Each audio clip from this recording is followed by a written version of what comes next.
Om Shanti. Good morning. साकार मुरली 28 फरवरी 2022। बाबा का मीठा मीठा पत्र हम मीठे मीठे बच्चों के मीठे मंथन के लिए। मंथन शुरू करने से पहले ज्ञान सूर्य शिव बाबा की ज्ञान भरी किरणों के नीचे बैठ जाते हैं और अनुभव करते हैं, मैं ज्ञानी तू आत्मा, ज्ञान सूर्य शिव बाबा की संतान हूं। आज मीठे बाबा ने कहा, मीठे बच्चे, तुम्हें पढ़ाई से राजाई लेनी है। कोई बाहुबल से हमें राजाई नहीं लेनी है। किससे लेनी है? पढ़ाई करके। राजाई मिलेगी कब? सतयुग में। बाबा कहते हैं ये पढ़ाई है तुम्हें डबल सिर ताज बनाने के लिए। डबल सिर ताज का मतलब क्या होता है? सिर पर ताज। डबल सिर ताज मतलब सिर पर डबल ताज। तो डबल ताज कौन सा होगा? तो सतयुगी दुनिया में जब हम जाएंगे तो एक तो पवित्रता का ताज, ये ताज एक्चुअल होता नहीं है लेकिन देवी देवताओं के पीछे वो दिखाते हैं, और दूसरा संपन्नता का ताज जो सोने का वास्तव में लगाते हैं, ये डबल सिर ताज। बाबा कहते हैं तुम अपने लिए अपनी राजा स्थापन करते हो, किसी दूसरे की बदौलत नहीं मिलता है। आज कलयुग में किसी का बच्चा किसी बड़े घर में जन्म ले तो क्या होता है? उसको उसकी प्रॉपर्टी मिलती है। इस जन्म में ना मेहनत करे तो भी मिलेगी, लेकिन अगले जन्म के लिए हम बच्चों को इस समय पूरे 21 जन्मों के लिए, कहा जाए तो पूरे कल्प के लिए अपनी पुरुषार्थ में करनी पड़ती। कौन सा कर्तव्य एक बाप का ही है जिसके लिए मनुष्य पुरुषार्थ तो बहुत करते लेकिन कर नहीं सकते। बाबा ने स्पष्ट रूप से कह दिया कि पीसलेस वर्ल्ड, आज कोई दुनिया में शांति नहीं है, उसको पीसफुल बनाना एक परमात्मा का ही कार्य है। मनुष्य पुरुषार्थ कर रहे हैं सब एक हो जाए, पीस हो जाए, परंतु हो नहीं सकती। बाबा कहते भले एक दो को पीस प्राइज दे, लेकिन पीस स्थापित करना किसका काम है? परमात्मा का ही कार्य है। हाँ, उसके कार्य में हम सहयोगी बन सकते हैं। कैसे सहयोगी बन सकते हैं? दुनिया में सबको पीस करके हम नहीं बन सकते हैं, खुद शांत रहकर बन सकते हैं। बाबा कहते हैं राम राज्य जब था दुनिया में तब पीस था, अभी क्या है? अभी तो रावण राज्य है, तो कहाँ है पीस? अभी तो सब दुखी, अशांत, परेशान है। बाबा कहते हैं इस रावण राज्य में पीस हो नहीं सकती है। अब परलौकिक पिता आया हुआ है,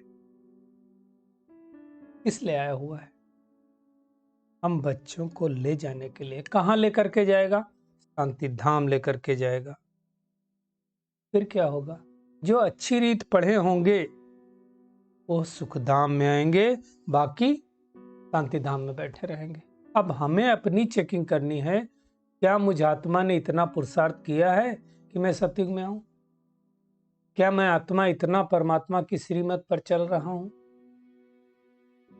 देखिए, सृष्टि परिवर्तन का समय तो नजदीक आ गया।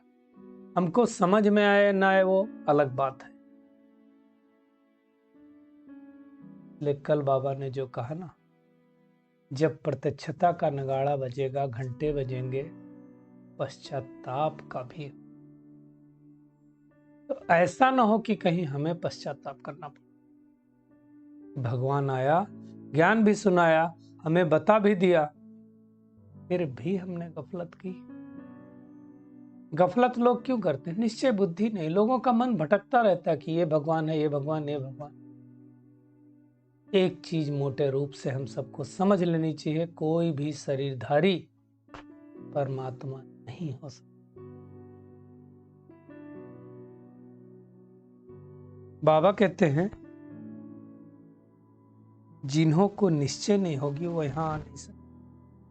हम कौन है इस समय? ईश्वरीय औलाद है, ईश्वर की संतान है। ईश्वरीय गुण होने चाहिए हमारे अंदर। यहाँ तो सब भ्रष्टाचारी, और सतयुग में सब भ्रष्टाचारी, यथा राजा रानी प्रजा सब भ्रष्टाचारी होते हैं, और यहाँ सब भ्रष्टाचारी। रस का गीत है, किसने ये सब खेल रचाया। कई बार लोगों के मन में प्रश्न उठता है, कौन है जिसने खेल रचाया और खेल रचा करके खुद को छिपाया। तो निराकार परम पिता परमात्मा ब्रह्मा बाबा के तन में आकर के खुद अपना परिचय देते हैं, बच्चों का परिचय देते हैं, सृष्टि के आदि मध्य अंत का ज्ञान देते हैं, हमें वापिस ले जाते हैं, और फिर हम आत्माएं सतयुग में पाठ बजाने आती हैं और भूल जाती हैं। सतयुग त्रेता युग राज्य करते हैं, द्वापर में भी भूल जाते हैं, परमात्मा छिप जाता है। तो सबसे बड़े से बड़ा महिमा भी परमात्मा की और पार्ट भी उनको बड़ा सा मिला हुआ। इस ड्रामा में बड़े बड़े मुख्य पार्टधारी दुनिया में क्या दिखाते हैं? कौरव पांडवों को दिखाते हैं, दूसरी तरफ भीष्म पितामह और ये सब दिखाते हैं, अश्वत्थामा दिखाते हैं। वो विद्वान लोग हैं। अभी इस समय भी देखो दुनिया में कितने विद्वान लोग हैं, लेकिन है कौरव किसका साथ? किसका दे रहे हैं? भ्रष्टाचारियों का साथ दे रहे हैं, सत्य का साथ नहीं दे पा रहे। क्यों? उनका राज्य चल रहा है। जो नेत्रहीन है, जिनका राज्य चल रहा है, उनका साथ दे रहे हैं। हमें पांडवों का साथ देना, अर्थात पांडवपति परमात्मा का साथ देना है। अब बाबा कहते हैं विद्वान लोग थोड़ी युद्ध के मैदान में जाके लड़ाई करते हैं, इसलिए गायन है, झूठी माया, झूठी काया, झूठा सब संसार, सब कुछ झूठा है इस समय। जो रचता रचना के आदि मध्य अंत को न जाने, तो दुनिया में जो उसको समझाते सब झूठे समझाते। आटे में नमक जैसा कुछ कुछ सत्य हो सकता है।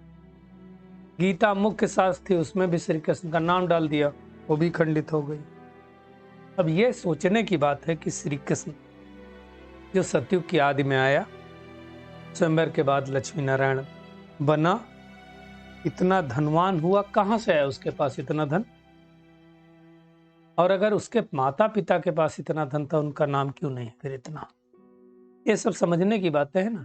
इसका मतलब पिछले जन्म में उस आत्मा ने जरूर परमात्मा से ये सब पाया होगा। ये समझने की बात है। बाबा कहते हैं जैसे आज दुनिया में बहुत दान पुण्य करते हैं तो साहूकारों के घर में जन्म लेते हैं, ऐसे ही होता है। जिन्होंने संगम युग पर पुरुषार्थ किया, मेहनत की, वो सतयुग के आदि में आए। तो नई दुनिया में सोचो कितना सुख होगा।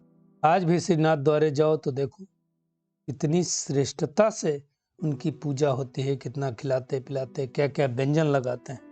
तो जब खुद वो मालिक होगा सतयुग में, तो व्यंजनों की कोई कमी होगी नहीं। वो है फूलों का बगीचा और अब है कांटों का जंगल। ये समझने की बात है। तो अभी मुख्य बात हमको ये है कि कल्प में एक ही बार परमात्मा आता, हमें उनकी श्रीमत पर चलना है। बाबा ने समझाया, मैं रूहानी पंडा हूं, सबको लेकर के जाऊंगा। तुम भी रूहानी पंडे हो, लेकिन पांडव में मेल भी है, फीमेल भी है। प्रवृत्त मार्ग हो गई ना। ये सब बातें बाबा कहते तुम अभी ईश्वरीय संप्रदाय के हो। अब चेक करें, हम ईश्वरीय औलाद हैं, ईश्वरीय संप्रदाय के हैं, कोई आसुरी स्वभाव तो नहीं है, कोई आसुरी गुण तो नहीं है। वैसे तो अवगुण ही कहा जाएगा उनको। ये हमें चेक करना है। दुनिया में लोग परमात्मा को कई बार ब्रह्म को ईश्वर कह देते हैं। ब्रह्म ज्ञानी जो होते हैं, तत्व ज्ञानी लोग होते हैं। अब ब्रह्म रहने का जगह है, वो ईश्वर कैसे हो सकता है? ये सब समझने, कई लोग सोचते हैं हम ही भगवान हैं। अब कोई भगवान बन सकता है क्या? ये कोई डिग्री है क्या बनने की? समझने की बात है ना। परमात्मा जो ज्ञान को समझाता है उसको समझना है। दुनिया में भी देखो, अभी शिवरात्रि आएगी, क्या करेंगे? शिवलिंग बनाएंगे, छोटे छोटे शालिग्राम बनाएंगे। परमात्मा बड़ा, आत्माएं छोटी। वैसे कहा जाता है वो परमात्मा और ये आत्मा, लेकिन छोटा बड़ा कोई साइज की बात नहीं, पावर की बात है, शक्ति की बात है। बाबा कहते हैं अभी ये बात नहीं, तुम बच्चे जानते हो, रचता आदि के आदि मध्य अंत का ज्ञान जानते हो, कौन कौन मुख्य पाठधारी है वो जानते हो, तुम्हें इस पुरुषोत्तम संगम युग का पता है। दुनिया तो युगे युगे कहती सोचते हर युग में भगवान आया होगा। अब भगवान आए हर युग में, तो फिर द्वापर के बाद कलयुग क्यों आए, सतयुग आए ना, ये समझने की बात है। बाबा कहते भारत में पीस था, अब पीस नहीं, तो अब पीसलेस आत्माओं को बाबा वापस घर ले जाने के लिए आया है।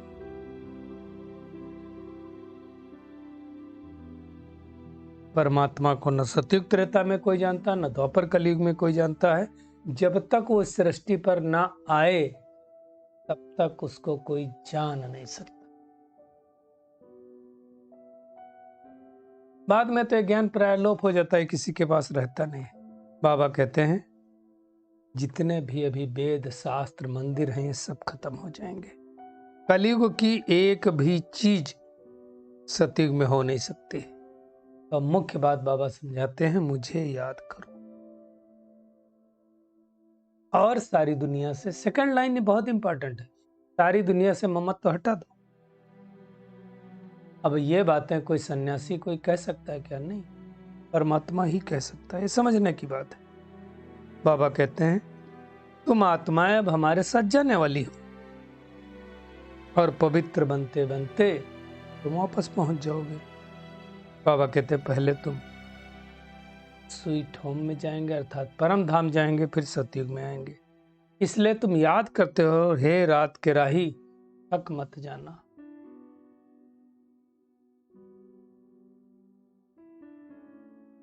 अब उस समय आ गया है कि उस परम पिता परमात्मा को हम हर समय क्यों भूल जाते हैं? हमारा पिता है, इतना बड़ा वर्षा देता, फिर हम क्यों भूल जाते हैं? बाबा कहते हैं लज्जा नहीं आती भूलने? भगवान जिसने स्वर्ग का मालिक बनाया, डबल सिरताज बनाया, सुखधाम शांति धाम में लेकर जाएगा, तो हम भूल जाते हैं। तो आज सारा दिन घड़ी घड़ी उस पिता को याद करते रहेंगे, उसकी श्रीमत पर अपने राज को स्थापन करने की मेहनत करेंगे, अपने लिए खुद राजाई को लेंगे। जो मीठे से मीठा परलौकिक पिता है, जिससे स्वर्ग का वर्षा मिलना है, हमें उसको निरंतर याद करते रहेंगे। हमें योग बल से राजाई लेनी है, बाहुबल से नहीं। आज सारा दिन ये होमवर्क करेंगे, हर घंटे उस परमात्मा को याद करने का कम से कम 1 मिनट अवश्य प्रसाद करेंगे। आज का बाबा का वरदान है, हर बोल द्वारा जमा का खाता बढ़ाने वाले आत्मिक भाव और शुभ भावना संपन्न भव। बाबा कहते हैं बोल से भाव और भावना दोनों अनुभव होती है। हम जब बोलते हैं ना, नहीं भी बोलें तो प्रकंपनों से, अगर हर बोल में शुभ व श्रेष्ठ भावना आत्मिक भाव है तो उस बोल में जमा का खाता बढ़ता है। हमारे लिए बहुत इंपॉर्टेंट बात बाबा ने कही, अगर मेरे बोल में शुभ श्रेष्ठ भावना है, आत्मिक भाव है, तो जमा का खाता बढ़ेगा, अर्थात हमारे अंदर शक्तियां जमा होंगी। यदि बोल में ईर्ष्या घृणा किसी भी परसेंटेज में हो, चाहे 1% हो, आधा % हो, तो बोल द्वारा हम गंवाने का खाता जमा करते हैं, कमाते नहीं हैं। समर्थ बोल का अर्थ है जिस बोल में प्राप्ति का भाव व सार हो, सामने वाली आत्मा को कुछ मिले। अगर बोल में सार नहीं तो बोल व्यर्थ के खाते में चला जाता है। इसलिए हमें बहुत सूक्ष्म चेकिंग अपनी करनी है कि हमारा भाव स्वभाव कैसा है, भावना कैसी है।